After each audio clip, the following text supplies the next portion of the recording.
You were always too small for this world, Avery. I'm done apologizing for outgrowing you." Those were the words Donovan Ashcraft, the 42-year-old husband of Avery Renfield Ashcraft, said while standing in the doorway of the ICU waiting room, still wearing the cologne he had put on for someone else. Avery Renfield Ashcraft, 37, stood beside the window with her father's old cardigan folded over her arm and her mother's wedding band on her right hand, because her mother's fingers had gone too thin to hold it anymore. The cardiac monitor down the hall had been beeping in uneven rhythms for 6 hours. The nurses kept their voices low and their eyes careful, and Donovan had arrived not to sit beside her, but to hand her a folded document and tell her she was too small for the life he was building. Priscilla Ort, 33, the woman who had been coordinating Donovan's public relations campaigns and apparently several other things, stood in the hospital corridor behind him in a cream blazer with a travel bag over her shoulder. She did not come inside the waiting room. She did not need to. Her presence said everything Donovan had decided not to say out loud. Avery looked at the document. Her name appeared at the top in clean legal print. Petition for dissolution of marriage. She looked up at her husband of 9 years. "You chose here," she said. Donovan straightened his jacket. "Your parents are sick. That's not going to change. I've been patient long enough." He left with Priscilla. The corridor swallowed them both, and Avery stood alone in a waiting room that smelled of recycled air and old coffee, holding a document that weighed nothing and everything at once. What Donovan did not know, what he had never once cared enough to learn, was that the woman he called too small had quietly built the company funding his entire career. 14 years earlier, Avery's parents had founded Renfield Sound Collective, an independent music licensing and production house that had grown, slowly and without fanfare, into one of the most influential companies in the industry. Through a holding structure called Ventry Group, Avery held majority ownership. Her name appeared in no press releases. She did not attend industry panels. She did not accept awards on behalf of the company. When people asked what she did, she said she worked in legacy asset management, which was true and vague enough that no one pressed further. Donovan had worked at Renfield Sound Collective for 6 years as a senior creative director, championing a production slate that had been quietly approved, funded, and protected by the wife he had just served divorce papers to in a hospital waiting room. He did not know. He had never asked. He had assumed she was riding the modest residuals of her parents' early work and choosing not to contribute much. He had assumed her quietness was smallness. He had assumed the careful way she moved through rooms was timidity rather than strategy. He had assumed for 9 years that she was lucky to stand beside him. Outside the window, the parking lot reflected the dying orange of a late afternoon sky. Avery looked at her mother's ring on her right hand. Then she folded the divorce papers and put them in her bag. The cardiac monitor continued its uneven rhythm. Vera Quinlan, 58, had been Avery's mother's closest friend since graduate school and now served as the executive director of Ventry Group. She had straight silver hair, a habit of writing everything in longhand before she typed it, and a way of looking at people that made them feel both seen and weighed. She arrived at the hospital 40 minutes after Avery texted her, carrying 2 cups of coffee and wearing the expression of a woman who had already run the math and didn't like the numbers. She sat down across from Avery and didn't pretend the coffee was enough. "Your mother is stable," Vera said. "Your father's team is cautious, but cautious isn't the same as without hope." Avery nodded. She had been told this. She had been told versions of this all day. "He filed," Avery said. Vera's face didn't change, but her hand tightened around her cup. "At the hospital, in the waiting room, while she was in with cardiology."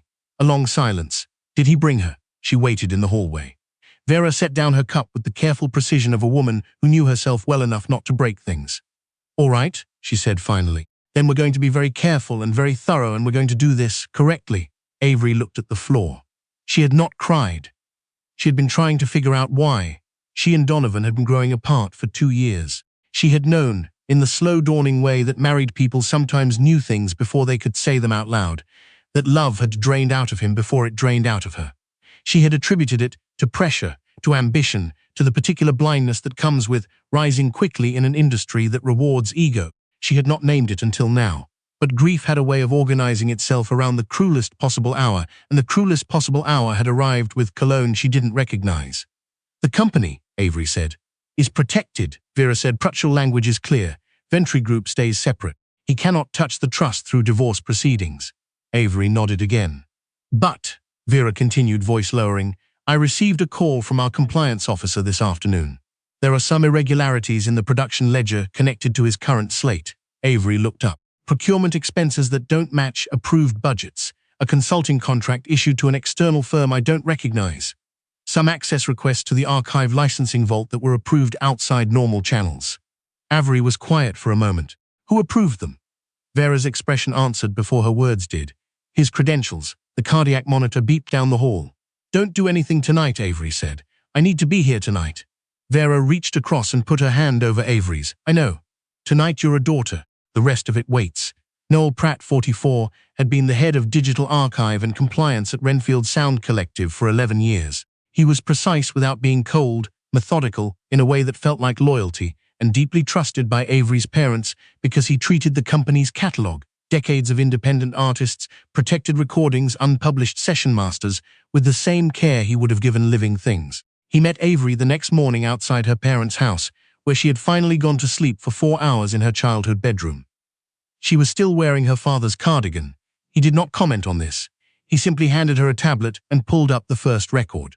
The earliest irregularity goes back 9 months, he said. 9 months earlier, Avery had still believed the distance in her marriage was grief about her parents' declining health. She had still been making excuses. The records on the tablet were clean and damning. An external production consultant named in the ledger as Briar Method Creative had been paid consistently once a month for 8 months. There was no contract on file in the standard vendor system. The invoices were approved through a secondary account under Donovan's executive access. Noel had traced Briar Method Creative to a registered business address in Delaware, a mail drop, no employees, no portfolio, no verifiable client history. The principal on the registration, Noel said carefully, shares a surname with Priscilla Watt's younger brother. Avery looked at the screen. Her expression did not change. There's more, Noel said. There was always more. That was what she was learning. Betrayal never stopped at one door. It opened every door it had a key to. The archive vault access logs showed 3 late-night entry events over the past 4 months. Donovan's credentials had been used twice. The third access had come from an external login registered to a freelance licensing consultant named in Renfield's system as an approved media contact, a contact that had been added 7 months ago by Donovan's assistant, using permissions that should have required 2-signature approval. The freelance consultant's email address, when Noel had traced it, resolved to a private domain registered by Priscilla Ort. Avery placed the tablet on the kitchen table and looked out the window at her mother's garden. The perennial beds had not been tended since February. The irises her mother had planted 30 years ago still came back every spring without being asked. Some things persisted without permission. She accessed the archive, Avery said. 3 times, Noel confirmed. The vault contains session masters, unpublished recordings, and exclusive licensing agreements. Some of those agreements have significant competitive value if disclosed to outside parties. Which parties? Noel placed a second document on the table beside the tablet, an invoice for a license consultation issued by Briar Method Creative to an industry rival, invoiced but not yet paid, dated 6 weeks ago. Avery picked it up and read it twice. They were going to sell catalog access, she said. Not a question. Noel's silence confirmed it. Avery set the paper down. She touched the edge of her mother's wedding band on her right hand. Her mother had given it to her in the hospital room, pressing it into her palm with both hands and saying, without explanation, "Hold this for me, sweetheart. You know how to hold things." At the time, Avery had assumed she meant the ring. Now she understood her mother had meant something larger. Lena Voss did not exist in the credits of any album Renfield Sound Collective had produced, but she had written or co-written 14 of them. She was 29, careful with her words in public and devastating with them on paper, and she had come to the company through a mentorship program Avery's mother had founded 10 years ago for young composers who couldn't afford the industry's doors. She had flourished inside Renfield's protected environment and trusted the company with original work she had not yet released. 6 weeks ago, Donovan had introduced her to Priscilla Ort as a potential collaboration partner for his new production slate. Lena had emailed Vera afterward with a single question: "Is it normal for my unpublished session files to be accessible to outside consultants?" Vera had forwarded the email to Noel and written 2 words underneath it: "Check everything." That email was the thread that had started unraveling the rest. Avery met Lena in a coffee shop 2 blocks from the hospital, because Avery was not yet ready to leave her mother's orbit entirely. Lena came alone and sat with her hands folded on the table, the way young people sometimes sat when they were trying to look steadier than they felt. "I didn't know what I was looking at," Lena said. "When he introduced her as a consultant, I thought it was legitimate. He said she specialized in placements and market positioning." "She does," Avery said. "Primarily her own." Lena looked at her coffee. He told me if I worked with his team directly, I'd have faster access to sync deals. Major networks, streaming placements. She paused. He said that the company's current leadership was slow behind the curve. Avery didn't react to that. He said the people running things hadn't kept up with the industry, that the company needed newer voices to push it forward. Lena's eyes came up carefully. He said it like he was going to be the one to do it. Avery thought about Donovan standing in her parents' doorway at every holiday dinner for 9 years, accepting their warmth as if it was simply his due. She thought about the way he had learned to work the room at Renfield events, the industry contacts, the producers, the licensing partners, and how she had been glad for him, how she had believed his confidence was something separate from herself, something he had built on his own ground. She had been so careful not to let her parents' company feel like leverage in their marriage. She had kept herself invisible inside it specifically so Donovan could be seen for what he built, not what he married. She understood now what her parents had warned her about, not with her marriage, but with power. Power left unguarded invites itself to be taken. Did you give him access to anything? Avery asked. Lena said. I stalled. Something felt wrong. She hesitated. Was I right to come to Vera? Yes, Avery said. You were right to come to Vera. Lena looked out the window at the morning traffic. He told me the company would change soon. That new leadership would mean better opportunities for artists who aligned with the right people. She paused. He said it like he already knew something. Avery looked at her steadily. He knew less than he thought. Vera called the emergency board session on a Wednesday morning, 11 days before the Renfield Sound Collective annual industry showcase, the company's largest public event of the year, attended by streaming partners, label representatives, composers, producers, and press. The session was private, attended by 4 voting board members and 2 legal consultants. Avery sat at the end of the table in a plain grey blazer, her father's watch on her wrist. The watch was too large for her and slid toward her hand every time she reached for her notes. She did not adjust it. She had been wearing it every day since her father's right hand had stopped being strong enough to hold things reliably. She wore it because it reminded her she was still his. Vera presented the financial irregularities without commentary. The documents spoke for themselves. Shell company, fraudulent invoices, unauthorized archive access, disclosed catalog intelligence, potential licensing theft. Noel confirmed the digital trail. The company's outside legal counsel confirmed the exposure. One board member, a man named Gregory Ashworth, who had known Avery's parents since their first lease agreement 30 years ago, asked one question at the end. He addressed it to Vera but looked at Avery. Does he know what she holds? Vera glanced at Avery. He knows I grew up in the company, Avery said. He knows my parents founded it. He doesn't know the ownership structure.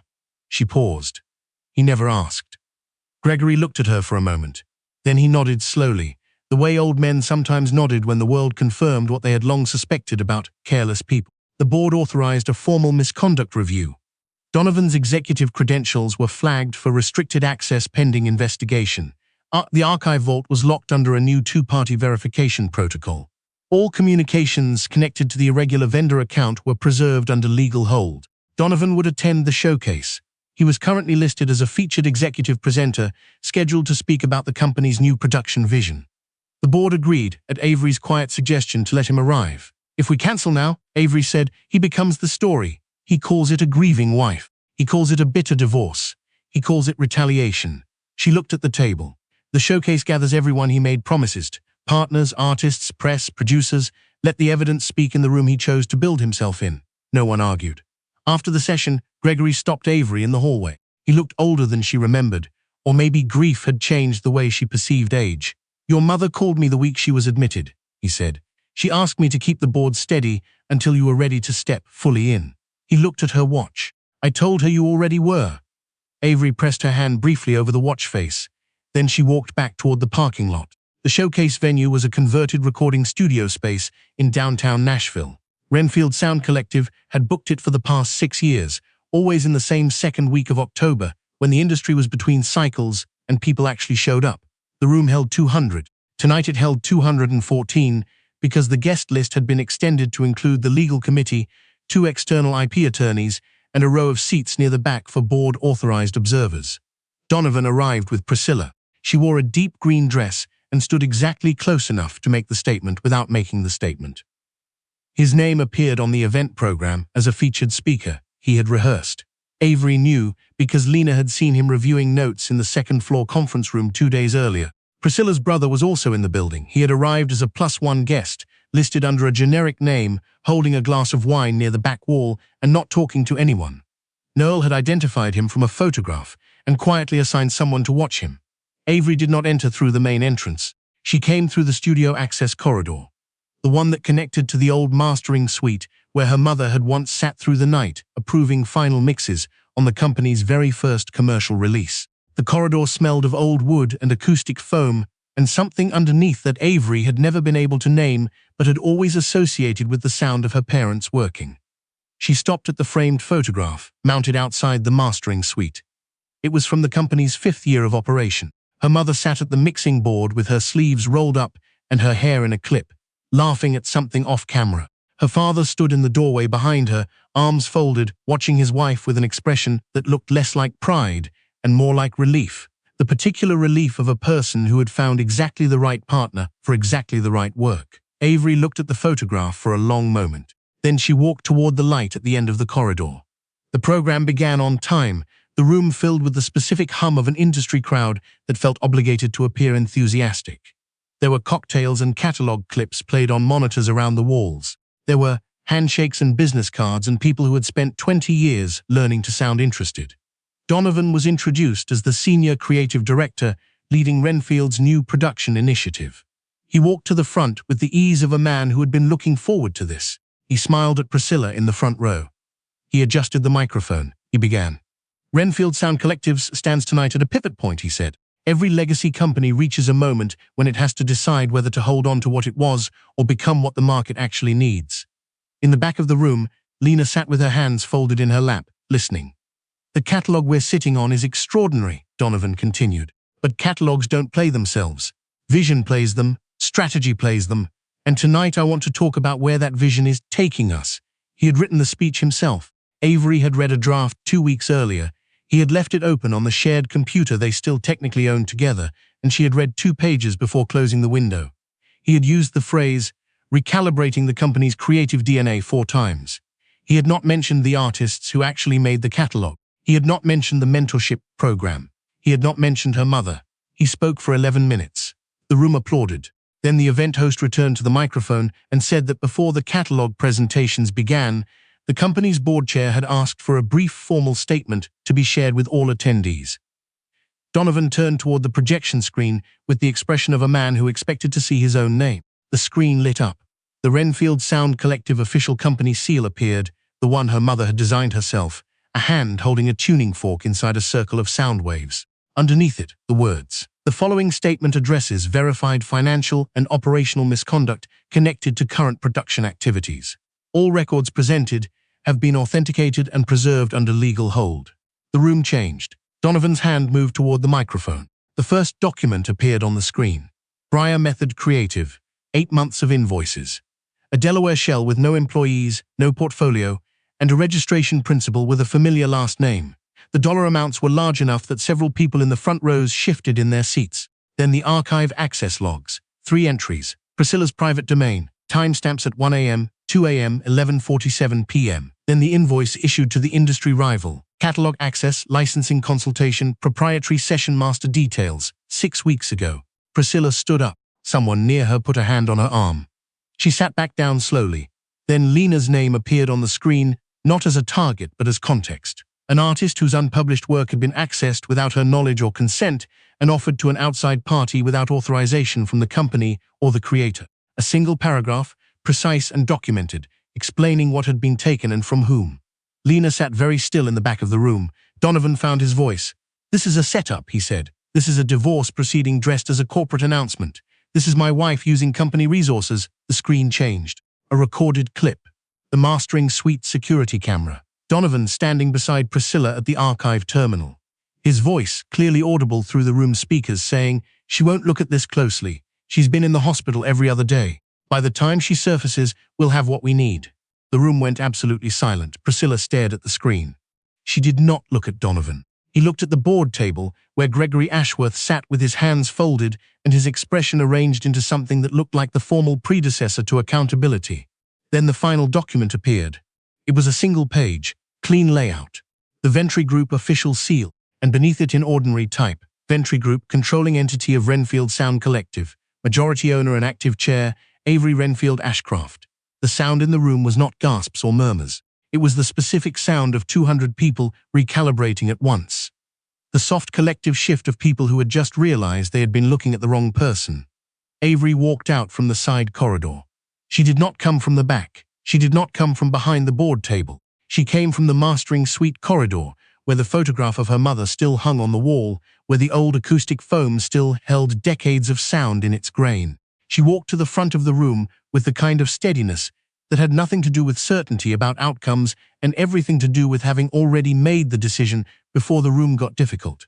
She did not stand beside Donovan.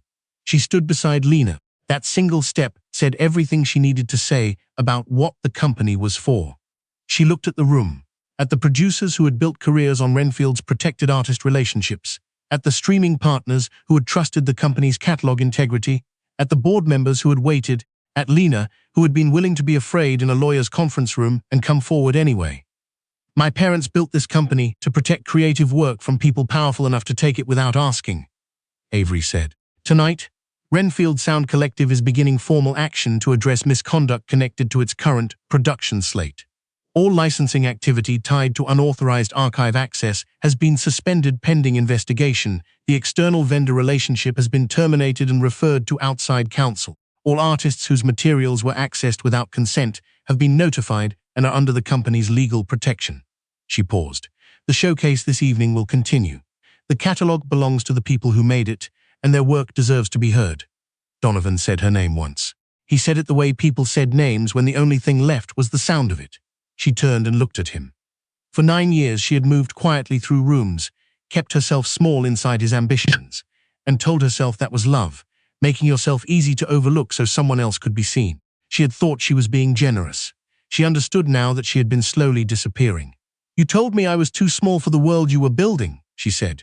You built it inside my family's company. Donovan looked at the screen, then at the board, then at Priscilla, who was looking at her hands. Vera stepped forward with a sealed envelope. She placed it on the table in front of Donovan with a precision that felt like a period at the end of a very long sentence. A second envelope went to Priscilla. A third went to Priscilla's brother, who had stopped holding his wine glass somewhere around the moment the archive logs appeared. Donovan's executive access was suspended effective immediately.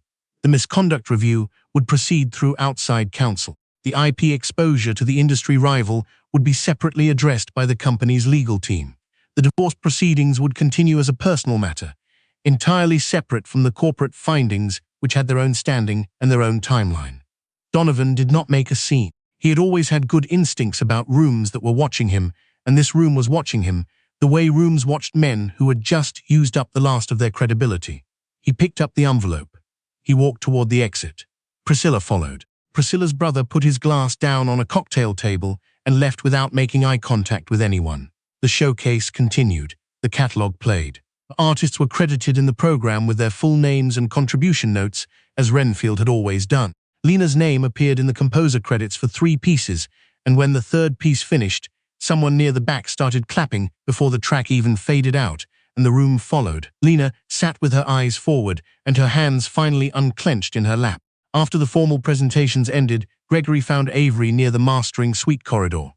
He had a glass of water and the look of a man who had spent a long night a long time ago, making a decision he was glad about now. Your father is going to ask me how it went, he said. Tell him it went the way it was supposed to, Avery said. Gregory considered this. He'll know that means it was hard. He'll know that means it was right, Avery said. Gregory nodded. He put his hand briefly on her shoulder, the way old family friends sometimes did when they couldn't say the fuller thing. Then he walked back toward the board table. Avery stood alone in the corridor for a moment. From behind the mastering suite door, she could hear the residual sound of the last catalog piece still playing on the room speakers.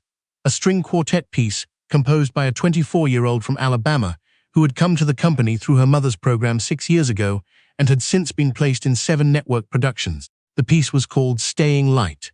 Avery's mother had named the program herself. Avery pressed her hand flat against the old acoustic foam of the corridor wall. Under her palm, years of recorded work lived in compressed form in the building's walls, voices, instruments, early mixes, final masters, the whole accumulated archive of people who had trusted the company to hold their work carefully. She thought about Donovan, saying she was too small for the world he was building, and she thought about the world he had not bothered to look at directly, the one she had been tending quietly, while he made speeches about vision and legacy and creative DNA. She thought about her mother in the hospital, pressing a ring into her palm.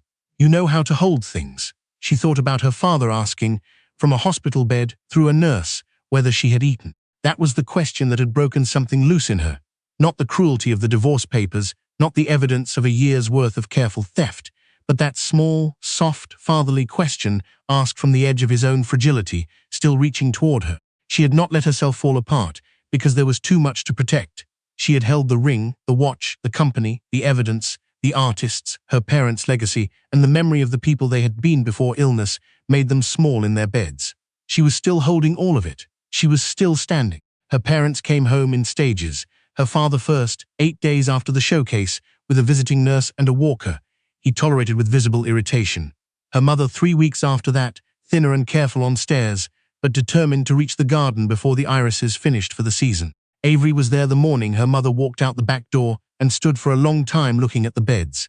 The irises made it, her mother said.